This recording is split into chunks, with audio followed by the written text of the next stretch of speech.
Përshëndetje të gjithëve, ne jemi Trade Castlevania, si çdo javë me Henrin dhe me Irdin këtu, do të flasim për lajmet e eventet kryesore, do të analizojmë tregun, do të shikojmë crypto, stocks, mallrat dhe forex do t'i mbulojmë pak.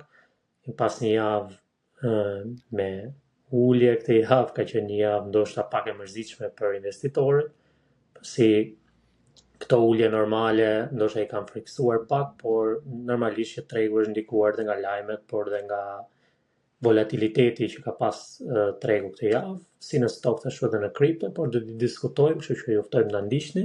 Përshëndetje çuna. Përshëndetje Kleo.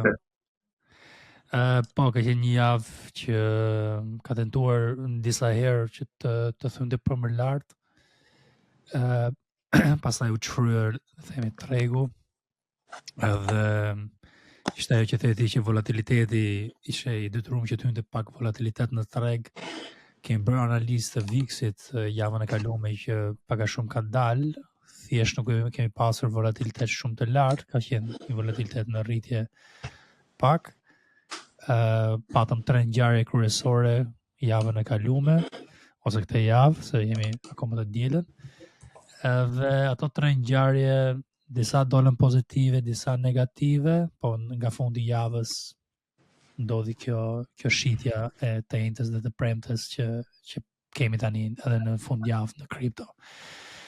Irdi, një përmbledhje të javës ose ca pika që duhet të atëherë kjo javë ishte se shprite me volatilitet, doli të shturur duket Trumpi që tha do kemi 50% tarifa me Bain. Dhe më pas i anullovi të harëm në mëngjes duke që ishte ditë pushtimi tregu për stocks, tha që tarifat me Europën të shtyhen, për që tregu e priti shumë mirë të martën dhe të mërkurën.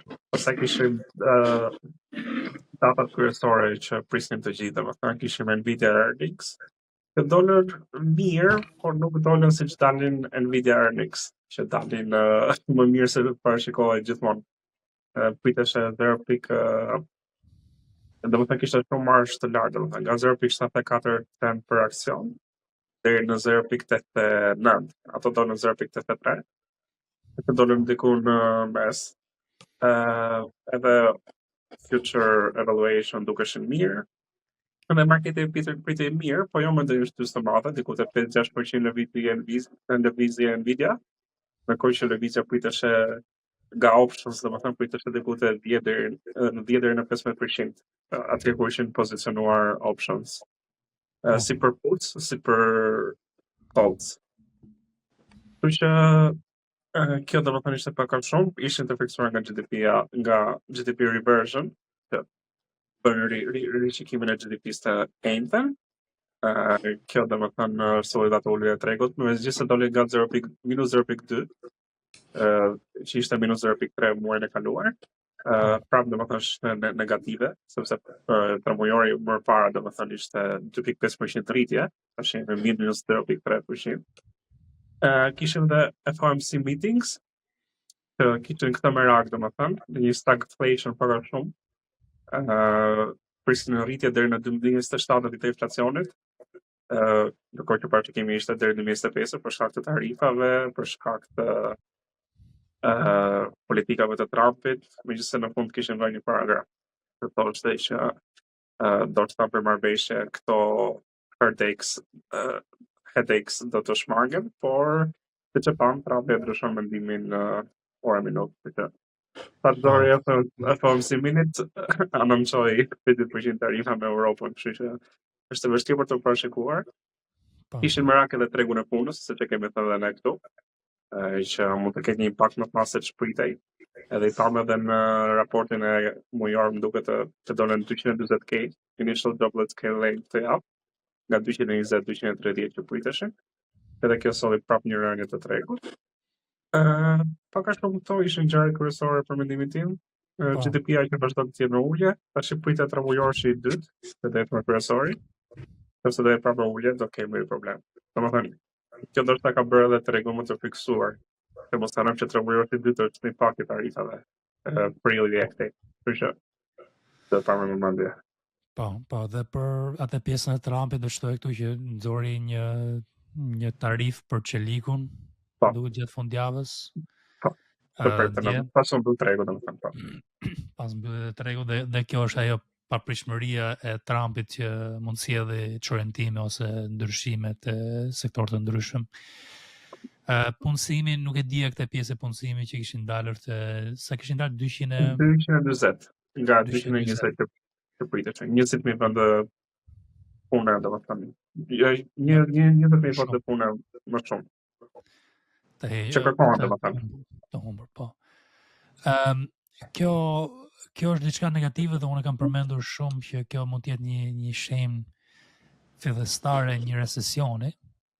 Dhe unë shikoj atë zonën mbi 250.000, kur fillon atë zonë mbi 250.000 që të bëhet javë mas jave dhe filloj një rritje graduale, atë edhe shenja e parë dhe në fund dhe të tema ndoshta dhe javës që do vi, do është jetë më shumë e përqendruar te punësimi. Kemi job openings të martën dhe kemi non-farm payrolls dhe niveli i papunësimit në Amerikë të premten. Kjo do jetë java. Po, kanë të premte zakonisht, kështu që. Po. Kjo do jetë edhe për muajin duke këtë të premte, do jetë edhe për muajin, kështu që është e rëndësishme për të parë, për majin. Po, dhe kështu që ai lajmi ndoshta nga kjo javë që doli papunësimi ose rritja e kërkesës të papunësimit të 240.000 mund të qenë ajo momenti që ka filluar tregu të tregonte ato dobësit më shumë, me idenë që javën tjetër do dalin statistika për punësimin dhe po dolën dhe ato negative, atëherë mund të kemi një ulje dhe ka friksuar pak investitorët me sa përshikoj unë. Ishte edhe PCE data inflacioni, këto nuk ishin lëvizur, kishin ngjelur të norma që priteshin 2.5%, po që prap kur mendon në makro, domethënë janë akoma shumë të larta, sepse supozoj që në 2024 në të ishim në nivelet e 2%, ndërkohë që Fed në FOMC tha që mund të shkojë deri në 2.7% deri në 2027. Për që janë edhe këto problematike. Inflacioni ndoshta nuk stabilizohet atë zonë që kërkon Banka Qendrore Amerikane deri 2027, i bën që atëherë mund të shikojmë ndonjë ulje norma interesi. Domethënë pas FOMC minutes nga 80% që ishte që do uleshin në gjun, në qershor domethënë, kaluan në 98% që do uleshin. E kuptova. Edhe kjo domethënë është edhe kjo ka pasur atë impaktin të tregu. Domethënë që s'kan ulje normash interesi, siç e kemi thënë domethënë që Paul nuk i ul normat interesit, sepse thotë më mirë një ekonomi që nuk është të fuqishme, se sa një ekonomi ku inflacioni shkon në nivele të papërshtatshme. Eksakt. Edhe shëdetyrum të bëj këtë gjë. Ta marrë gjendjen në këtë ose ekonominë në këtë situatë, që të presin ndoshta ndonjë recesion ose diçka që do ndodhe në treg ekstrem, që atëherë të marrë vendime. Unë mendoj që ai është i friksuar që mund vinë një recesion, kam thënë me disa muaj tani, edhe kjo është arsye pse për ne si investitorë dhe tregtar gjithmonë ku kemi këto ngjarje ose këto statistika që dalin, na japin le të themi pak pasiguria sjell shitje që kemi pasur këtë javë. Është shumë e thjeshtë ajo që personat thënë më mirë të rinë në cash ose investitorët thënë më mirë të rinë në cash se sa të rinë në treg, kur nuk e di se sa mund të ulet tregu me ndonjë lajm ose diçka që dalin pa pritur nga Trumpi ose statistikat ekonomike. Për Nvidian, ti jeni po flisi pak për Nvidian, si e peti Nvidian, se unë e di që ti e ndjek shumë tregun e semiconductors, e treg shumë, edhe Nvidian e ke tregtuar disa herë. Nvidia, siç e kam thënë për çfarë se kompani edhe AMD, të dyja domethënë që kanë me semiconductors, po ideja është që së fundmi janë shkëputur shumë nga konsumatori, po punojnë më shumë B2B të dyja kompanitë. Edhe kjo bën pak më të vështirë për të parë impaktin. Zakonisht vetëm tash marrim vesh çfarë bën Nvidia në për këto konferencat e mëdha, në për raportet, ndërkohë që më parë ishte më lehtë për të parashikuar, sepse shikoje produkte që ecnë, shikoje hype në social media ose kështu domethënë, doli kjo karaktere grafike, shikoje sa rrit performancën. Kurse tash e ka janë fokusuar më shumë në kompani të mëdha dhe nuk është se ka shumë publicitet. Edhe kjo ndoshta sjell atë efekti që nuk është se rritet me hype, më duke sikur është bërë po bë stagnation semiconductor. Këtë është për të parë. Shenja mirë nuk është, po që se ti ngjilet prapë industria më e fuqishme në botë për momentin. Po, është për mua skenari im ose logjika ime për këtë javë ishte që të dishin FMC-minutes pozitive për uljen e normave të interesit, të dilë Nvidia pozitive, pastaj do rriste semiconductors, po rriti semiconductors ne shkojmë te all time high, 6100 ose edhe më sipër deri te 6200-300 ashtynte ai sektor. Ka qenë një sektor që na ka majtur vitin e kaluar, 2 vjetet e kaluar, ose e ka rritur tregun jashtëzakonisht shumë 2 vjetet e kaluar, por këtë vit nuk ka pasur rritje dhe është, le të themi, ai të që tuti stagnant, qëndron pak a shumë për të njëjtën zona si industri. Sa do të thotë 6 muaj, 7 muaj, ishte ndron nga 130 te 100, këtë range kanë ndjekur. Edhe kur rritet pak që shkoi te 160, më duket në fillim të dhjetorit u shpër direkt, domethënë, që ndërkohë që Nvidia priteshe te $200-300 prapë brenda 2025. Po. Edhe unë kam parë që nuk jam më lider, ky sektor nuk është më lider. Lider kanë qenë Robinhoodi, ka qenë Palantir, ka qenë disa kompani të tjera që kanë ecur mirë në këtë val, por semiconductors nuk kishin ecur mirë, prandaj unë mendoj që ndoshta do ishte momenti i dur javën e kaluar. U pozicionova, pastaj jam 100% në cash. Kam dal nga pozicionet e mia që kisha te AMD, SMCI-a, dhe të një kompani tjetër që quhen Marvel Technologies. Kjo është situata, flasim ndoshta edhe pak për kripton. Kleon do një mendim për kripton këtu? Edhe Iri tani ka filluar që të merret pak me kripton, kështu që do kemi edhe mendime. Po, unë merrem me kripto, por jam vetëm short në çdo moment. Po, jedi do të kavi edhe shortin që do vi. Pastaj kur do vi? Iri do të kavi shortin nga ky moment deri te 0, ai do të çdo gjë të shkëndë në 0. Ethereum te 0, do një hakim, do një kështu. Ta prishin gjithë blockchain. Do marrë 100%. Po. 100%.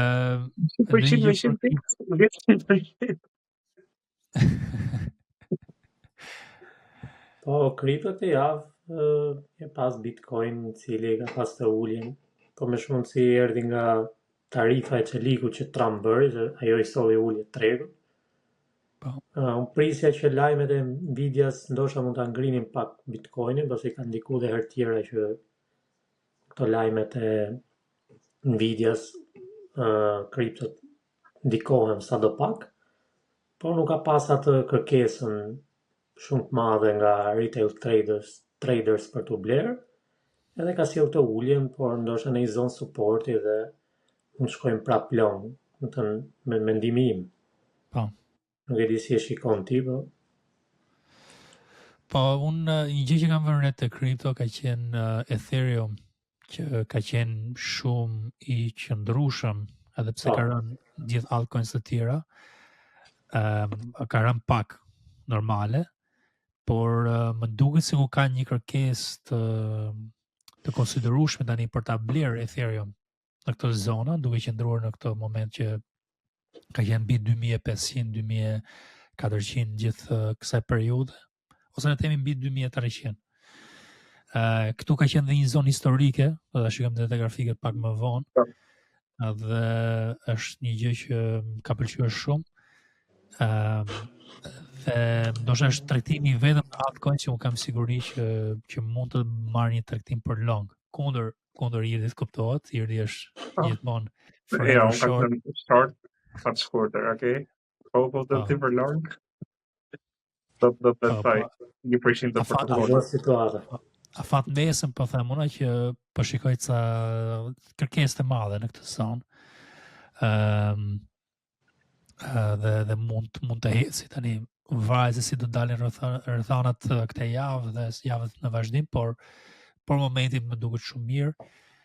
Bitcoini po qëndron, po mban strukturat e veta le themi të trendit, vazhdon të gjejë support, edhe pse bën ca dipe gjen support.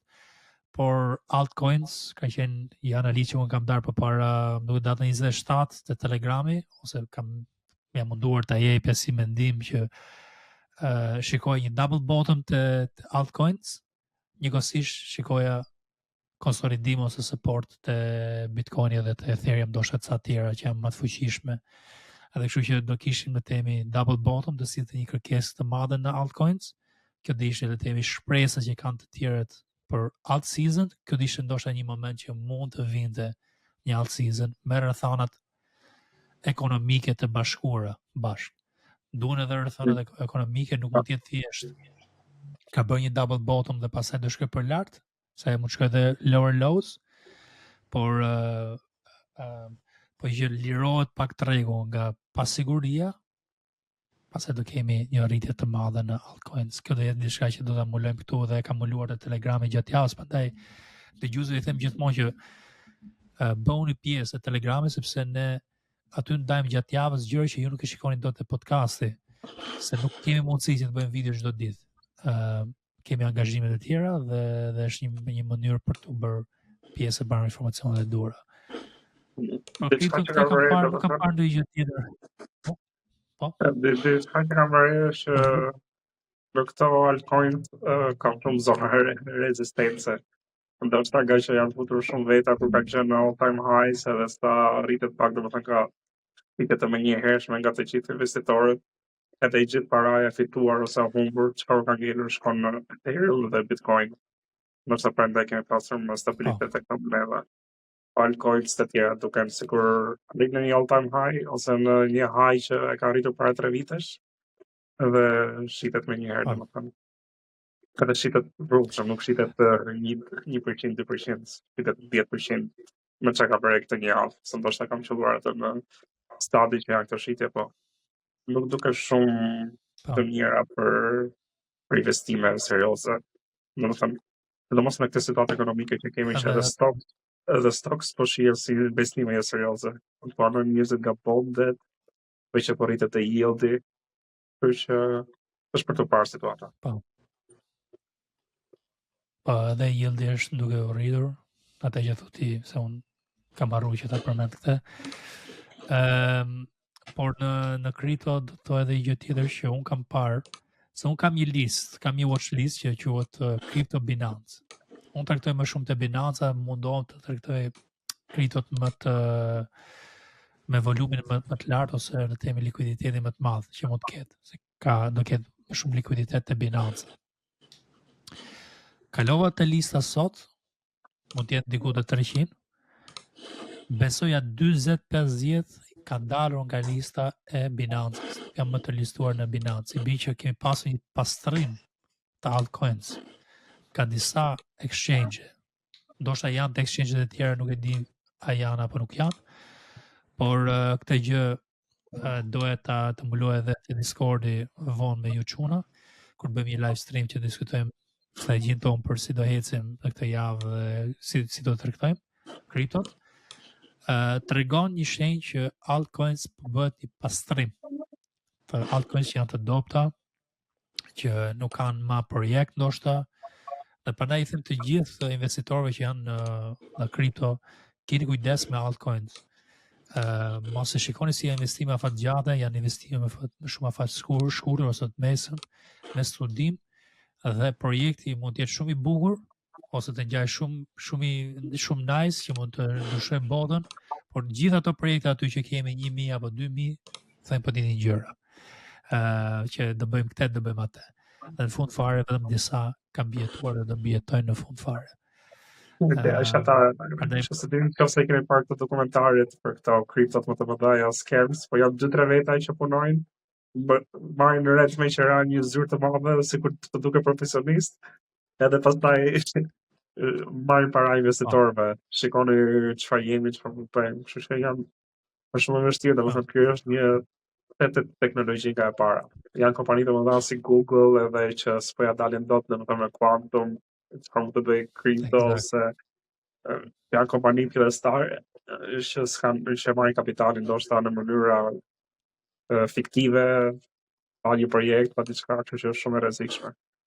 Ethereum ka një blockchain të tërë, domethënë që kalon çdo transaksion, edhe prapë kur vjen puna po solu hate nga tregu. Imagjinon një altcoin që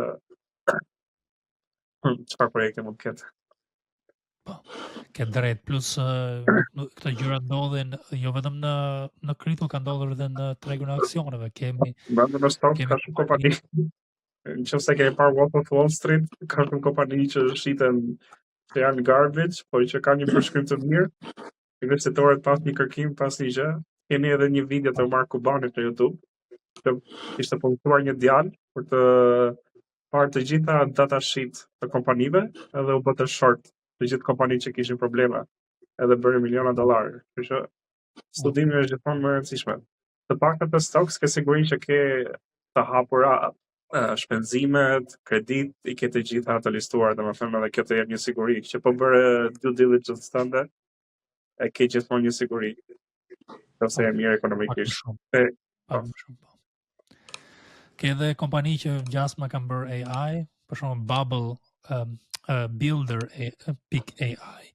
Ka qenë një kompani që thoshte që ne të ndërtojmë aplikacione për telefonat me AI, po aktualisht punësoshin njerëz në Indi dhe i bëshin ato, kanë mbledhur diku te 500 milion dollar investim nga investitorë të ndryshëm, përfshi këtu dhe Google dhe Microsoft dhe kompanitë të tjera të famshme investimi. Llogaritë që dhe kompanitë të mëdhaja gabojnë në vendimarrjen e investimeve duke hyrë në projekte që janë scams, që janë mashtrime. Jo më investitorë të thjeshtë që nuk shikojnë asgjë, thjesht shikojnë në temi coins është këtu dhe po hy. Më pëlqeve ai artikulli që ju çova te Telegrami atë Discordi për Quantum. Ishin ja dy kompani Quantum shumë shady, kështu që posti do të thonë që ai unë short dhe kështu që ka në çdo sektor ka të tilla. Kështu që nuk është e veçantë tek kripto, por kripto është më e populluar, domethënë, edhe ndoshta ka marrë dynaminë e keq nga meme coins edhe këto. Po. Të thoja, unë vetëm kjo më ka çuditur këto ditë kur e pasha te listën time, se unë shikoj gjithmonë listën e Binance-s, sepse aty tregtoja shumicën e rasteve të mia për arsye likuiditeti, kur pash që 50 nga ato kanë dalur, i bën që duhet i pastroja 50 ose diku te 40-50 nuk ishin. Okej, patëm dhe Floririn që vazhdon te konsolidimi tani te kjo zonë. Më pëlqen Floria, kushton për long tash është në një zonë që ti dihet. Ky është momenti më i mirë për një trajtim afallmesë. Po. Për ty ndoshta jo, por për mua. Ja, shumë mirë, është edhe për mua. Flori vazhdon shtrëngimin. Vazhdon të shtrëngimin. Kleo, do i mendim këtu për Floririn, për euro-dollarin ose dollarin? Floriri me që ti e ke tregtuar këtë kohë të fundit? Po, e kam tregtu, po mirë, domethënë është ajo që thotë që ne jemi afatmesëm. Duket okay, po ndoshta mund të kemi edhe një rritje këtë javë, varet si do shkoj tregu aksioneve, gjithmonë unë e lidh me atë frikën e investitorëve për të investuar në stocks ose në kripto dhe normalisht që gjithë parat shkojnë tek Floriri. Po duket okay. Pak i dyshim me Floririn të ditë, po ta shikoj nesër më shumë si. Okej, do të bëjmë një çmim. Atë analizë teknike e mulojmë. Diskutojmë. Ndonjë gjë tjetër për shtu këtu te segmenti i ngjarjeve kryesore? Teknologjia ka ecur goxha mirë, siç e kemi diskutuar. Duket se përpara po kalon në sektor më të sigurt, siç e kemi thënë. Po lëviz nga teknologjia, po lëviz në sektor afatgjat, që janë 5 vjeçar, 10 vjeçar, siç është shëndetësia. Kjo është edhe statistika që zakonisht pas 2-3 viteve situata globale të lehta kemi gripe më të rënda, pasi bie imuniteti i popullatës në përgjithësi. Kështu që është një sektor interesant për të parë gjatë sezonit të shtatorit, tetorit. Por rritja ka filluar që tash, për ka shumë të mërë në Aja, që ka parë Sava ka bënë rritje të vogla ditore, Pfizer gjithashtu po fillon. Kështu që sektor interesant për të mbajtur në studim më të gjatë. Sektore më shumë mbrojtës. Bioteknologjia mund të ketë edhe disa shpërthime thjesht me phase 3 ose phase 2, faza 3, faza 2, aprovime nga FDA-ja në Amerikë, që miraton mjeksimet dhe ilaçe që mund të kryen këto kompani. Por shëndetësia, po flasim, sektori shëndetësisë mbahet si sektor mbrojtës, ku ka probleme ekonomia, ndihet që shëndetësia, ushqimi, energjia janë sektoret më të mirë për të investuar. Unë kam hyrë më shumë te sektori i energjisë këtu, duke hyrë pak edhe te growth, te nuclear energy. Dhe atë po shikoj më shumë si sektor, sepse do lidhet dhe pak edhe me AI, i bi që mund të jemi në një fazë që AI ka ngadalësim në zhvillim derisa sa të krijon këtë data center dhe sektori i energjisë në nivelin e duhur, se duhet prodhim më i madh energjie që të kemi le të themi strukturat e duhura dhe infrastrukturën e duhur për patur rritje në industrinë e AI-s.